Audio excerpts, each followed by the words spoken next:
Have you ever noticed that weddings have a way of making us stop and reflect? For a few hours, life slows down. We watch two people stand in front of their family and friends and promise forever. We celebrate, we laugh, we eat great food, we dance.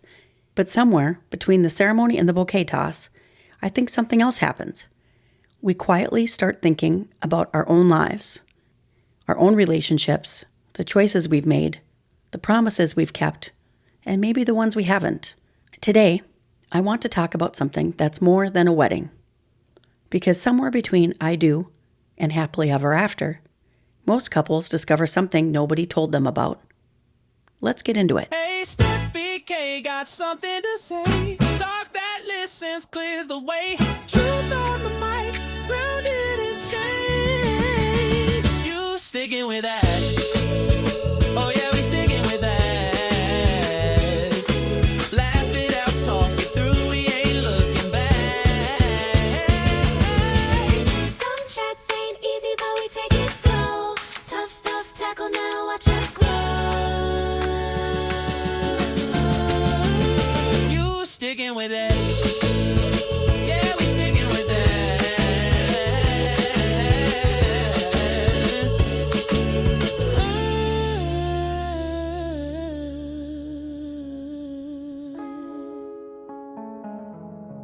Welcome back to You Stickin' With That?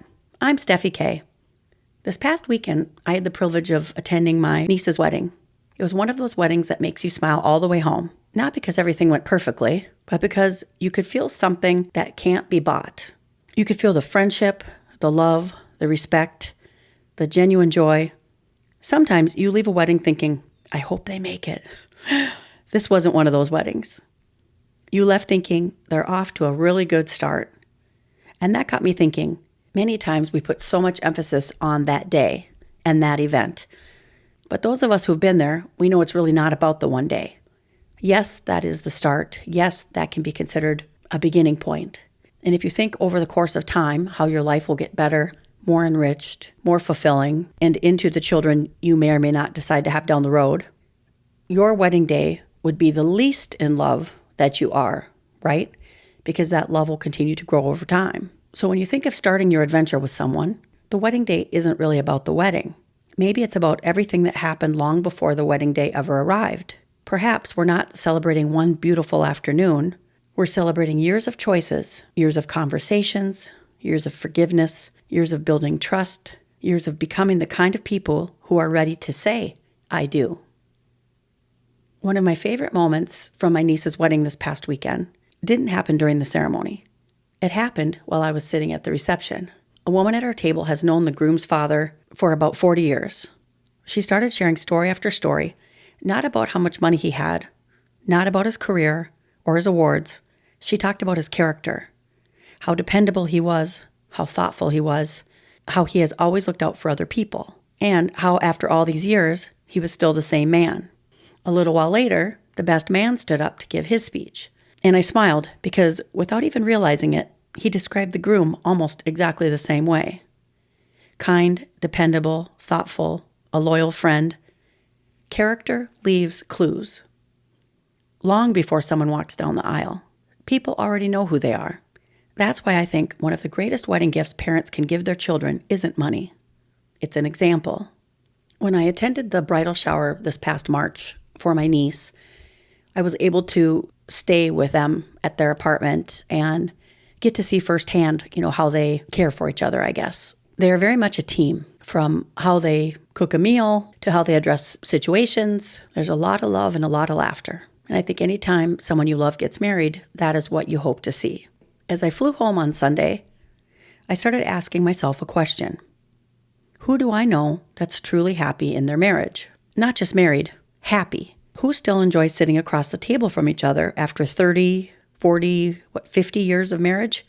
And you know what? I didn't have to think very long. I started thinking about my own family. Aunts, uncles, cousins, friends, people who have weathered difficult seasons together. People who aren't perfect, who've had disagreements, financial struggles, health scares, loss, stress, but they're still choosing each other. And that made me wonder, who are we learning about marriage from today? Because if we're honest, many of us spend hours every week watching celebrities, reality TV, social media, influencers, people whose relationships are often built around entertainment instead of everyday life. Conflict gets ratings. Drama gets clicks. Healthy marriages usually don't. And sometimes I wonder if we've confused what's popular with what's healthy. Entertainment isn't always education. And if we keep watching unhealthy relationships long enough, do we slowly begin believing that's just normal? Maybe instead of asking who's famous, we should ask who has the kind of marriage I admire? Who has built something I want to learn from? Because those are the people worth listening to. A wedding has a way of holding up a mirror. It quietly asks us, what do you believe about love? What kind of person are you becoming? What kind of marriage are you building? And maybe, what kind of legacy are you leaving? After 25 years of marriage, walking through divorce, raising children, and learning a lot of lessons the hard way, I found myself carrying around advice I wish someone had shared with me when I was younger. Not because I have all the answers, far from it, but because life has a way of teaching us things we couldn't have understood in our 20s. And maybe that's part of why I wanted to do this episode. Because sometimes wisdom comes after the wedding, not before it. For me, I believe love is a lot of things. One of the most important things is that you marry your best friend, someone you can laugh with, be weird with, be yourself with. I've always believed that communication is everything, not just in marriage, in life. The healthiest marriages I've seen aren't the ones without conflict. They're the ones where people keep talking even when it's uncomfortable. Think about something like money. One person might feel anxious about spending, while the other just wants to enjoy life a little. It's easy for that to turn into frustration on both sides. But when they slow down and actually listen, really listen, they start to understand where the other's coming from. One is trying to feel secure, the other is trying to feel free. And somewhere in that space, they can meet in the middle. When you're upset, don't shut down. If you need to pause, pause. If you need a minute, take it. Just don't let silence take over. Talk to understand each other, not to prove a point. And at the end of the day, you're on the same side. You won't always agree, and that's okay. But when the communication stops, that's when distance starts to grow. So in the ceremony this past weekend, then came the vows. And as I listened, I realized something. We've all heard these words, but I wonder how often we actually stop and think about them. For richer, for poor, in sickness and in health, for better or for worse, till death do us part. Those aren't fairy tale words. They're practical words. The vows never promised an easy marriage. They promised commitment through a difficult one. So why do so many of us who've said those very same vows not last through the tough stuff? In many cases, we let each other down and we close up in some way, right? I was talking this past weekend about this very thing. So say you're newly married. This is just a basic thing, but say you thought he would take the trash out, for example, and you ask 3 times and he still doesn't, so you're going to do it yourself. Some women will never ask again. They will just forever do it themselves, but be a little bit mad about it. Where what they should say is, okay, if taking out the trash isn't your thing, is there another area that you could help me on? Because I could really use your help with this right now. Many of us who are oldest daughters, I saw a thing once that said, you have about 3 minutes to get it done or she's going to do it herself. I think ego gets in the way a lot. Either we want to be right, or we also don't want to admit that we hurt our partner. That's hard stuff. I think if every couple had a weekly meeting, it could be 10 minutes, it could be 5 minutes, where they could go over feelings and situations that they either were concerned about, happy about, want to talk about, so that you're always clearing the air. Don't have to always agree, obviously. You're not always going to agree. But a safe space where you can just talk to each other, the two of you, and kind of put it all out there. And it's not a time to, say, oh, I didn't do that, or that part doesn't matter. It's, the way it's received is what's important, and to then adjust the behavior moving forward so that you can grow and learn together. But it'd be fun if you gave it a name, right? What if you take your last name, or if you're not married yet, maybe take a combined new name of your two together, just for something fun. and just add the word team in front of it, like Team Anderson or Team Rodriguez. You could even use the same agenda if you needed kind of a helpful format, something like this. Number 1, what was the best part of us this week? Number 2, is there anything you've been carrying that we need to talk about? Number 3, did we leave anything unresolved this week? Number 4, how can I show up for you better this week? Number 5, what are we excited about that's coming up? And you could have a final team us question. Is there anything you wish I would have asked that I didn't? The idea of a weekly marriage check-in isn't new. Couples, counselors, relationship experts have been recommending it for years. But sometimes hearing a familiar idea from a different perspective is exactly what helps it finally stick. I also encourage you to look back when you have time at episode 5 of You Sticking With That. It's an episode called Before You Say I Do. It's about 10 minutes long, and it covers just a different aspect of this. One of my friends, who's been married for over 25 years, shared something with me that really stuck. She said, go into marriage with reasonable expectations. Not low expectations, realistic ones. Know who you married. People grow, but they don't usually become someone completely different overnight, right? Every person has strengths, weaknesses, habits, and blind spots. Marriage isn't about waiting for someone to become perfect. It's about choosing to love the person you promised your life to, even when life gets hard. Every marriage goes through seasons of stress, disappointment, and misunderstanding. The goal isn't to avoid those seasons. It's to learn how to walk through them together. She also gave me another piece of advice. Protect your marriage by protecting your conversations. That doesn't mean never ask for help if you're in an unhealthy or abusive situation. But for everyday disagreements and frustrations, be careful who you invite into your marriage. Too many outside opinions can create more distance instead of more understanding. Fight for the relationship before you fight for someone else's agreement.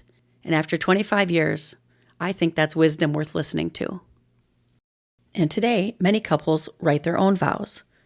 Some are beautiful, some are heartfelt, funny, and I do love hearing them.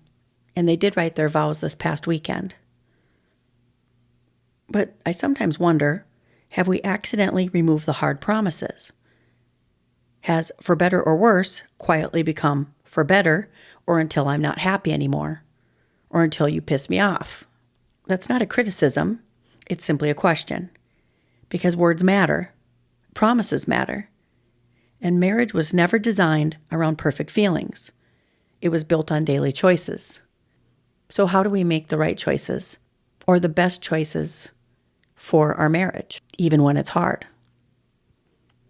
One other thing that my niece and her new husband did was they wrote personal vows to each other that they shared when it was just the two of them, when they did their first look, and then they had separate vows, again, that they read during the ceremony, and that was pretty cool.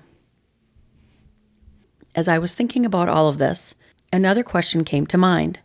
Marriage has changed. When I was younger, getting married in your early 20s wasn't unusual. Today, many couples wait. Many live together first.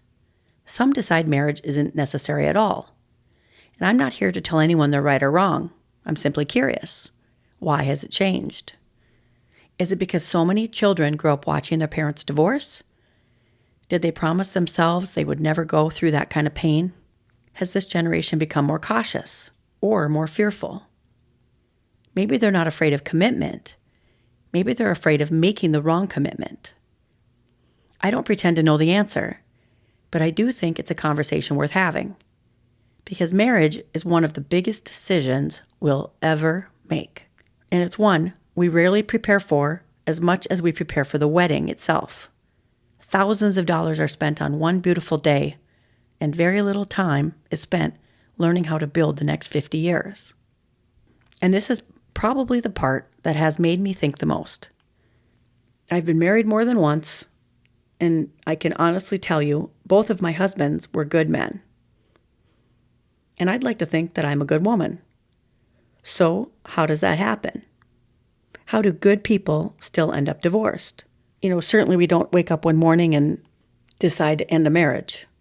It's so much quieter, right? Life gets busy. We're building careers, children, bills, schedules, stress, little disappointments that end up being big disappointments, unspoken expectations, conversations we avoid, apologies we never make, and before we know it, we've become roommates instead of teammates. Not because we stopped loving each other overnight, but because we slowly stopped protecting what mattered most. Good people still need good habits. Good intentions still need daily attention. Love still needs maintenance. So then, my thoughts went back to the ceremony itself. I've attended weddings where God wasn't mentioned once. Not in the vows, not in the ceremony, not in the message. Again, I'm not saying these marriages won't succeed. I've seen beautiful marriages in many different places. But it did make me stop and ask myself a question. If marriage is one of life's biggest commitments, who do we turn to when life gets hard? Who has the final say?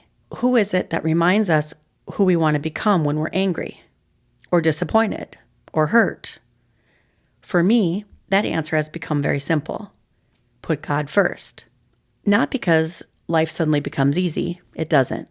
Or because you never disagree, you will, for sure. Not because you'll never struggle, you absolutely will. But because when God is first, you will go to Him before anyone else, or everyone else for that matter. I now pray before I react. I pause before I speak. I'm quicker to look at my own heart instead of only pointing at someone else's. I've learned that pride can destroy in minutes what love spent years building. Putting God first doesn't make a marriage perfect. It gives it a place to stand when life starts shaking. And to share a Stickin' story, I will say that we were regular churchgoers. Every Sunday turned into most Sundays. And then I know when my boys joined baseball, those of you who have kids in baseball, it's your entire summer. And it's pretty much every single weekend. And you're traveling and you're not home. And as I've looked back, I will say that's the number one reason we'd stopped going to church as a family. Today, as I've continued my spiritual journey, I don't need to go to a building to be close to God. Our Creator is within me every moment of every day. I know I'm never alone. So, what is love? Earlier, I asked myself a question. What do people actually think love is? And if I asked 100 people, I'd probably get 100 different answers. Love is trust. Love is friendship. Love is loyalty. Love is respect, honesty, forgiveness. Love is sacrifice, feeling safe, laughter. Love is choosing each other every day. And honestly, those are all right. But after everything I've lived, I think love is bigger than a feeling. Feelings come and go. Commitment stays. Love isn't just what we say at the altar. It's what we do on an ordinary Tuesday. It's making coffee for your spouse when you're tired. It's saying, I'm sorry, first. It's choosing kindness when being right would be easier. It's speaking well about your spouse when they aren't in the room, or protecting the relationship instead of winning the argument. Maybe love isn't something we fall into. Maybe it's something we build, one ordinary day at a time. And then I ask this question. If someone described my love, would this sound like me? And this comes from what they call the love chapter in the Bible, 1 Corinthians 13, 4-7. Love is patient. Love is kind. It does not envy. It does not boast. It is not proud. It is not rude. It is not self-seeking. It is not easily angered. It keeps no account of wrongs. Love takes no pleasure in evil, but rejoices in the truth. It bears all things, believes all things, hopes all things, endures all things. That's a pretty high standard, isn't it? Imagine if every friendship, every marriage, every family, and every workplace used this as the measuring stick for love instead of feelings, I think a lot of our conversations and a lot of our conflicts would look very different. For my Steffi K thought of the day, I have this. So much of life is simply showing up. But first, show up for yourself. Take care of your body, protect your peace, keep your promises to yourself, because it's a whole lot easier to show up for the people you love when you've first shown up for you. Almost anyone can show up once. The magic happens when you stay. Stay when it's inconvenient. Stay when it gets uncomfortable. Stay long enough to grow. Show up. Stay. See what happens. Before I close, I want to leave you with one more question. Who are you allowing to define love for you? Is it Hollywood, social media, reality TV, the loudest voices on the internet, or the couples who have quietly built something beautiful over 40 or 50 years? Maybe we need a few new heroes. Not people with millions of followers. People with 50 years of faithfulness. Maybe those are the stories we should be asking to hear. Maybe those are the examples we should be celebrating. Because healthy marriages may not trend, but they change generations. With the wedding, as the evening started winding down, I found myself watching my niece and her new husband share their first dance. For just a few minutes, the room seemed to disappear. It was just the two of them. And then I started looking around. Family, friends, parents, people from every season of life that had gathered for one reason. Not just to celebrate a wedding, but to celebrate the beginning of a promise. And then it hit me. By tomorrow, the cake would be gone, the decorations would come down, the DJ would pack up his speakers, the photographer would head home, and the dress would be carefully hung in the closet. The guests would all go back to their everyday lives, and all that would be left would be two people. No audience, no applause, no music, just two people deciding what kind of marriage they're going to build. Because a wedding lasts one day, a marriage is built on thousands of ordinary days that follow. It's built in kitchens, in living rooms, hospital rooms, road trips, laundry rooms, date nights, hard conversations, tears, laughter, forgiveness, second chances, ordinary Tuesdays. Those moments rarely make social media. They don't come with photographers. No one stands and applauds them. But those are the moments that build a marriage. Learning how to communicate, how to forgive, how to fight fair, how to serve instead of keeping score. Learning how to become the kind of person our spouse can count on. And if you're listening today and you're single, or divorced, or widowed, this conversation is still for you. Because character isn't just something married people need. It's something all of us build. Whether we're preparing for a future relationship, healing from a past one, or simply trying to become a better human being. So today, I'd love to leave you with 3 questions. What kind of promises are you making? What kind of character are you building? And if someone watched your life for the next 40 years, what story would they tell about you? Because in the end, people may not remember the flowers or the food or the first dance, but they'll remember your character. They'll remember how you loved people. They'll remember whether your words matched your actions. And that's the kind of legacy worth leaving. I'm Steffi K, and I am sticking with that. Remember, new episodes air every Wednesday at 6:30 p.m. Eastern. Until next time, remember, the wedding is just one day, but a life well loved, that's built one promise at a time. I love you guys. We'll see you next week.